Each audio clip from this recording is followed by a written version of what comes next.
We welcome you to CivilNet TV on YouTube. You are watching the live session of the National Assembly as Nikol Pashinyan is about to present his agenda. We will be providing live interpretation services. Thank you to the Children of Armenia Fund for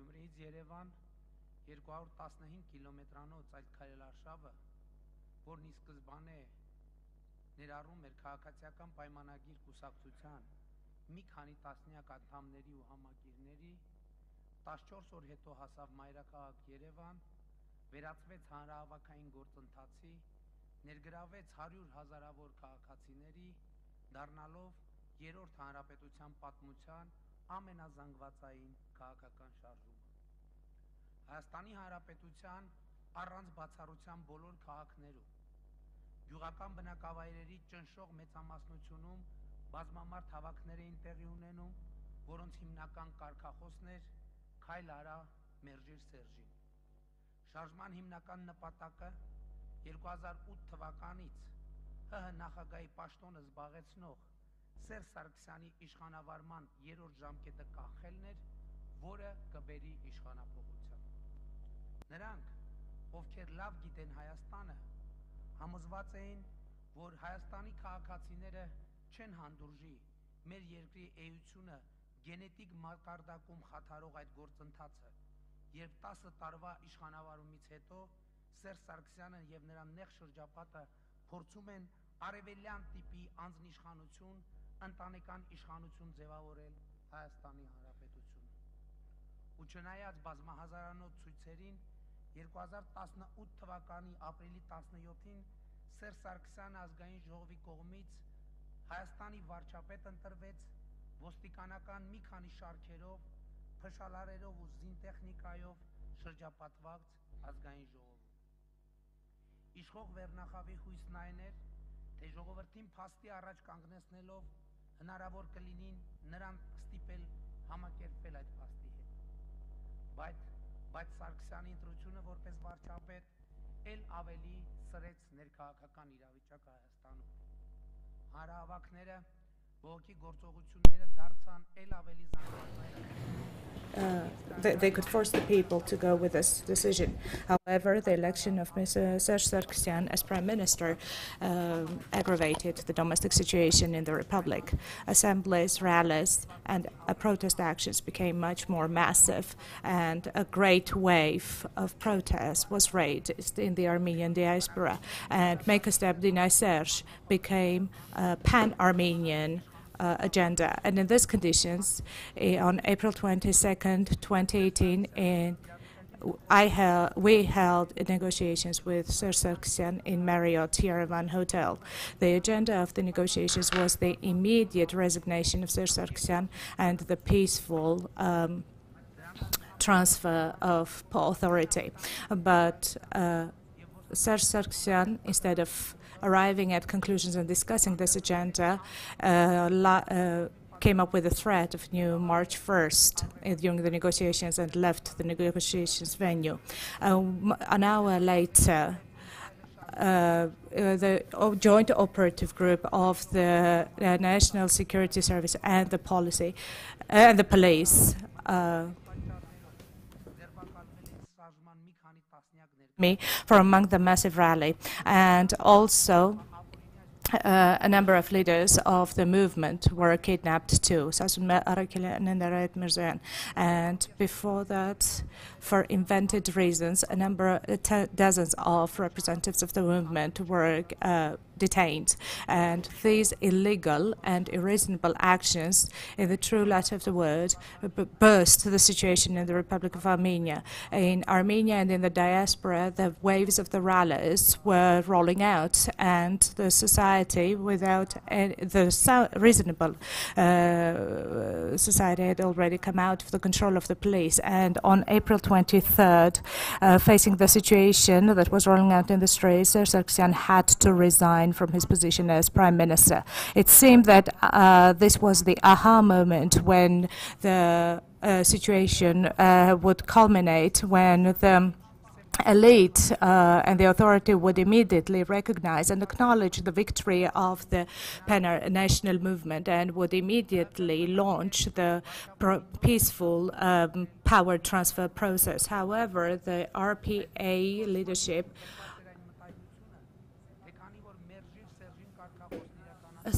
was looking for an opportunity of preserving its power and authority with the preservation, and they meant to nominate a new PM candidate. And they had the intention that since the Deny Serge motto had already lived up to, the society of Armenia would be satisfied with the situation and would tolerate a new candidate from the Republican Party. But they hadn't taken into consideration one fact: make a step and deny Serge. This was a motto not against just one person. God forbid, we had never been fighting against one person, and we never will. Rather, this motto was against the system that was impersonated and incarnated by Serge Sargsyan. So the task of the movement was not to replace one person by another person, but rather to eradicate the harsh and authoritarian system that was established in the Republic. This is the reason why the acting first deputy prime minister attempt to undertake the functions aggravated the situation even more. Along with the motto of Deny Serge, the people assumed a new came up with a new motto, RPA, leave, and the unprecedented national movement, the wave that was rolling out in the villages, made RPA make a very important decision not to nominate its own candidate for today's elections of the PM on May 1st, and to make sure that the situation would develop in a way that the Republic, that the people in the Republic and the diaspora came up with its own nominee and came up with one unequivocal and united demand to elect the person nominated as PM of the Republic of Armenia. It seemed that in this situation, at least the RPA would soberly evaluate the situation and would be led by the national and statehood demands and imperatives of the country, and would ensure the de jure registration of the already held triumph of the people. But the RPA leadership, led by Serge Sargsyan, continues to play hide and seek with the population, and until now it has not made an announcement that they're going to vote for the candidate of the nation, even though they realize that this is the only way to make sure that the Republic of Armenia develops stably and also solves the political crisis. I would like to underline that understanding the subtlety of the situation and coming from the concept of national solidarity, our ideology of national solidarity and tolerance, we have created all the possibilities by our steps for Serge Sargsyan and for RPA leadership to resign with dignity. However, these people who have enchained their population go on with this attitude by translating this as weakness. Starting from last night, according to the gossip hanging over in the air, Serge Sargsyan and Robert Kocharian have started personal pressure on the MPs from all factions of the National Assembly, threatening them not to vote in any way for the national candidate of the MP. The famous tandem, can you imagine? They're trying to prevent the movement of the nation and to return to power. They have designed a new plan, and the major tool for it is the same: threats, physical and psychological intimidation, and also compromise. And I would also like to use this high platform to state, gentlemen, you did not understand, and you go on with this lack of understanding of the situation in Armenia. And I would like to give you a very direct warning that the tolerance of the national movement in its interpreted as weakness may lead to unpredictable and undesirable effects. Please sober out as long as it is too late now, because this may lead to a political tsunami in the direct sense of the word.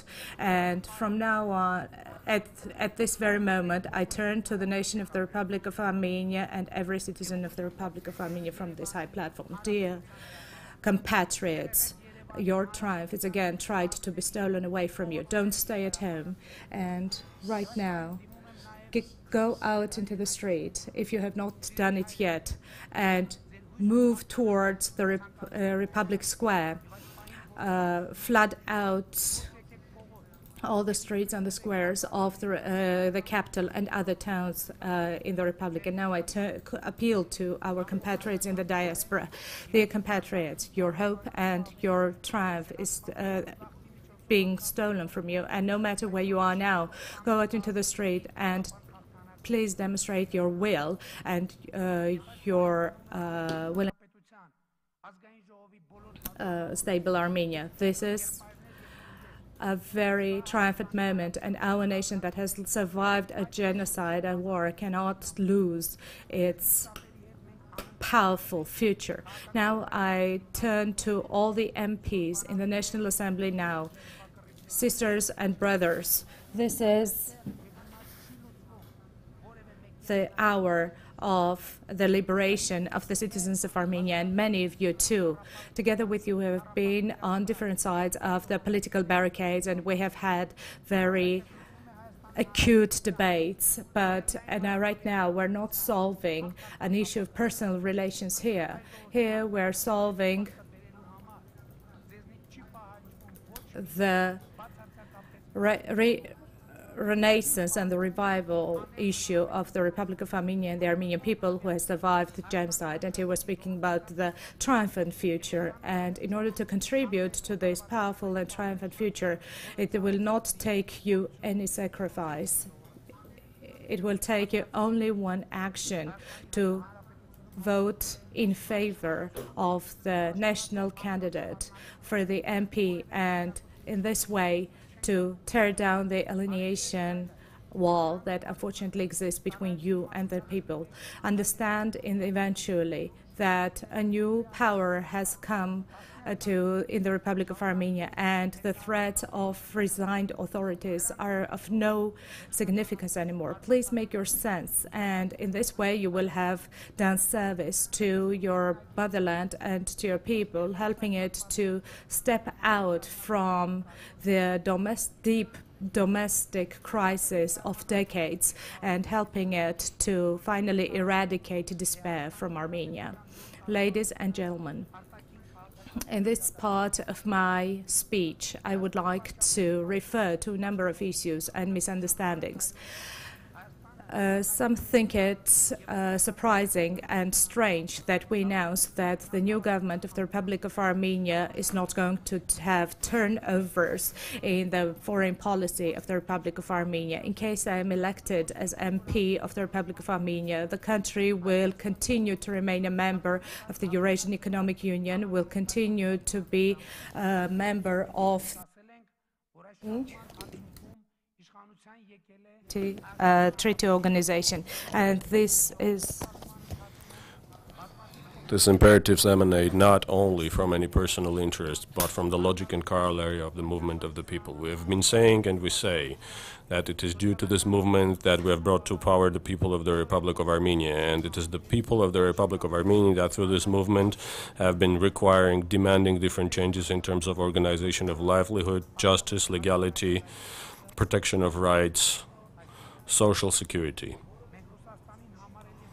We've not been demanding any change, and will not demand any change in the sector of foreign policy of the Republic of Armenia, and we, as the subservients of our people, have to take into account this statement and this message.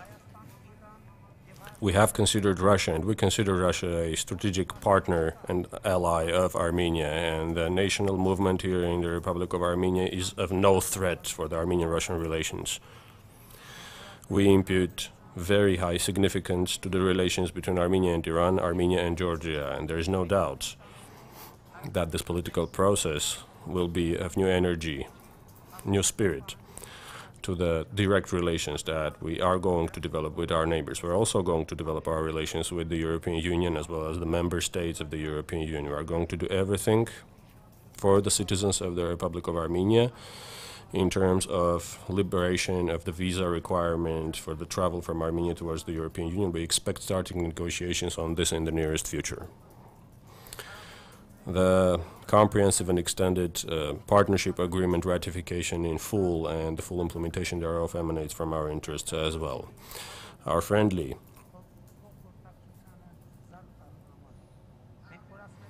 relations with the United States need new incentives.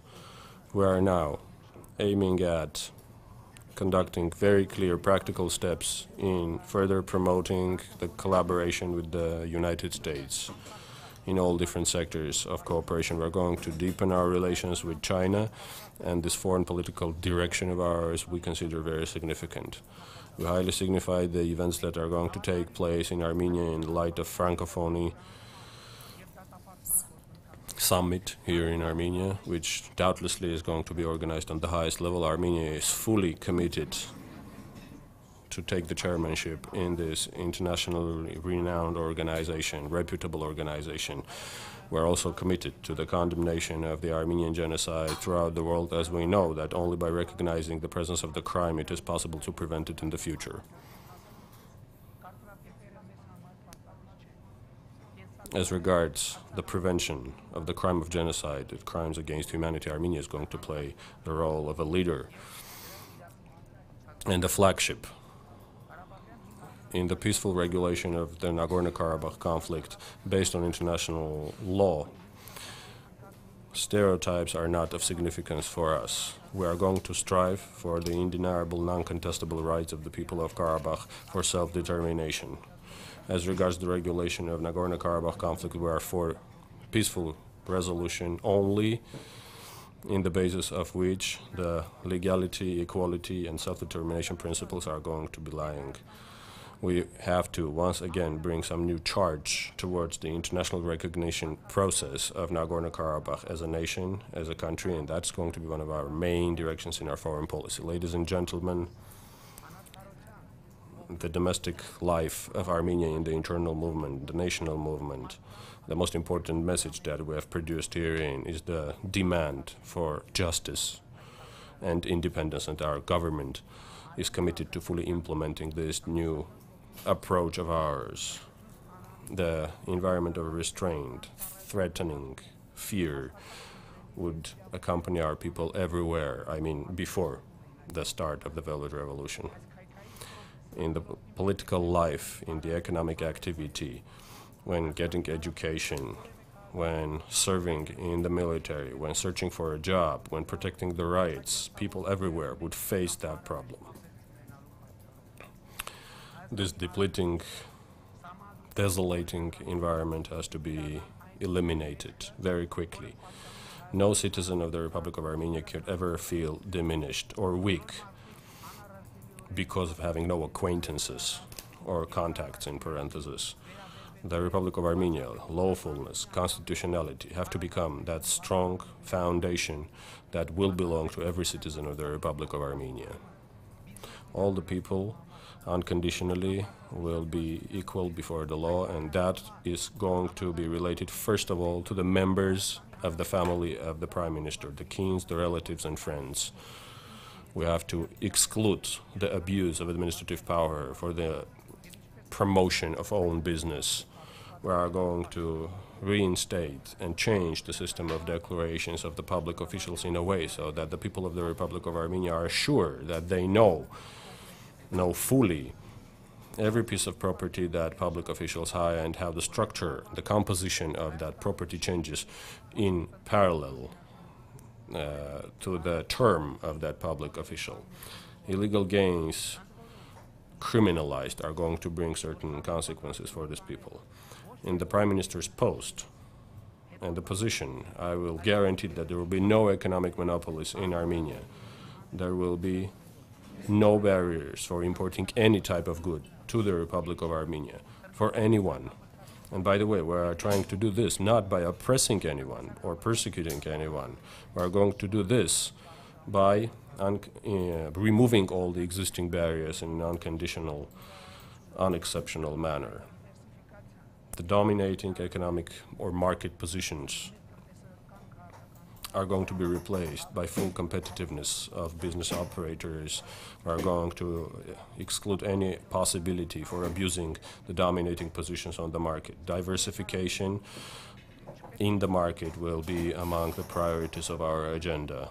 We will be paying equal attention to all the sectors of the economy by providing the possibility to evade any internal or external shocks. Armenians will not be hoping for the support that will be provided from the diaspora only. We are going to involve the professional skills and capacity of our diaspora friends in building our statehood.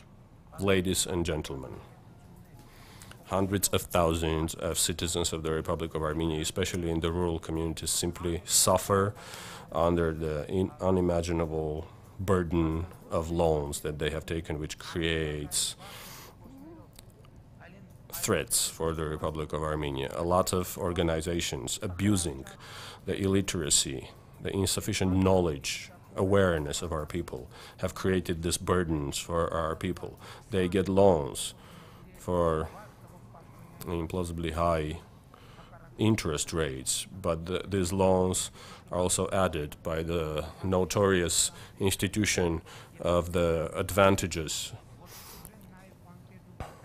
of the preferential public officials, and they are sometimes using the institution of kickbacks to those officials who would decide to grant them loans. We have to very quickly solve the issue of fines, of penalties applied because of the inability to service these loans for our citizens. This process has to be organized in a well-planned manner without any shocks in the environment of mutual understanding. We have to change our attitude towards the citizen of the Republic of Armenia. Not very long time ago, the authorities in Armenia would reserve one function for the citizen. The citizens have the function of violating the law and being fined for that, respectively, by guaranteeing the sufficient flow of cash towards the corresponding lines or the articles of the budget. But the function of the citizen is to live and to create in the own motherland in free and happy manner. And for that, we do not only need the money, but the environment that has to rule in this country. And here, as already a people's candidate nominated by the people of Armenia, I may unequivocally announce that this people's movement in Armenia and in diaspora has generated such a huge energy, has accumulated such energy that will allow not only stopping the emigration from Armenia, but starting the building of our greatest dream, the great repatriation.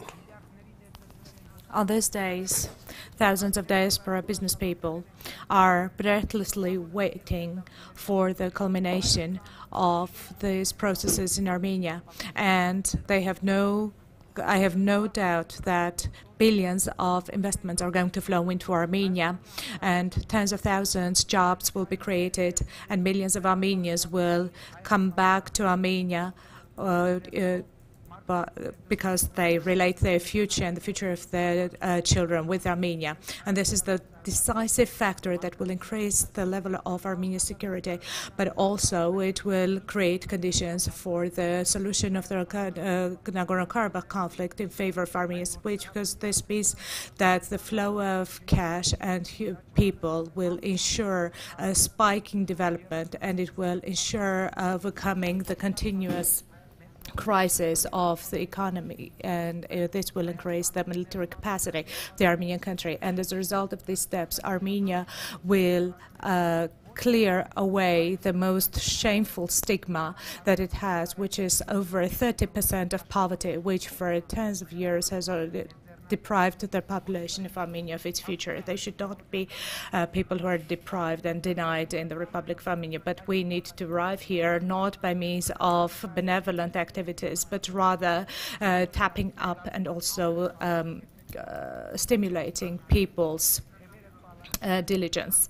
Our Velvet Revolution has already served as a very important stimulus for such developments, and people feel as owners of the country. And this feeling of ownership, the most important effect is to undertake action, not to sit idle, and to solve the problems they have with their own hands. Ladies and gentlemen, I would like to specifically emphasize that the most important mission of My Step movement was to ensure the victory of the Armenian citizen. The citizen of Armenia should have the feeling of triumph, the feeling of victorious entity, and nothing shall reduce this feeling, whereas at the beginning of 1990s, this feeling that the citizens of Armenia has been consistently crushed with a consistent fraud in all the subsequent elections. And my problem is that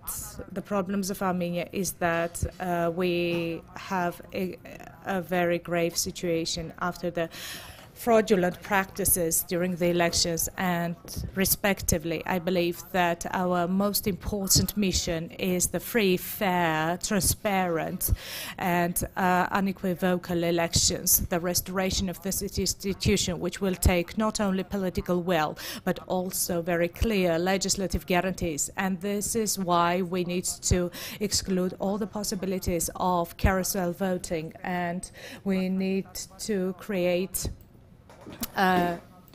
shared a database of fingerprints of all people who have franchise, and also to delete the names of the people from electors' votes who are not in Armenia. In the future, we also envisage the creation of a law enforcing body who will professionally deal with the exclusion of electoral fraud and investigating electoral fraud in the future. In any case, it is obvious to us that the current political process should be crowned with extraordinary parliamentary elections. What the specific mechanisms will be underlying these processes will be a topic of a different discussion, but extraordinary parliamentary election is unavoidable in the near future as a final stage of establishing the people's power. Ladies and gentlemen, in my speech, I did not refer to a multitude of important sectors and priorities, which in fact are truly important. I will do this when we hold discussions of the activities of the government in the near future. I would like to conclude my speech recalling the most important fact right now. Armenia and the people of Armenia are going through a stage of renaissance, and this is an awakening period of the state and statehood. This awakening is irreversible and unstoppable, and it is not about who will be elected as Prime Minister of the Republic of Armenia. The discussion here is about who shares the triumph and the happiness of its people, and who it is who cannot feel happy as long as he or she has not made his or her own people unhappy. So the stake is out there, and the people have held a victory, and the triumph and the euphoria of the people should be fixed with the vote outcome of today. Hence, long live freedom, long live the Republic of Armenia, long live the Republic of Artsakh, long live us and our children who live in free and happy Armenia. Thank you.